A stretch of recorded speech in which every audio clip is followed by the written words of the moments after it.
Hi, having trouble on Google Chrome's low loading page? This video is for you.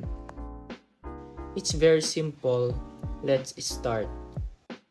First, open your browser and look for these three dots above and simply click it and go to settings. Now once you're inside, select privacy and security. In here, you'll see a lot of options but click clear browsing data. This engine is one of the most can also give your PC a slow opening.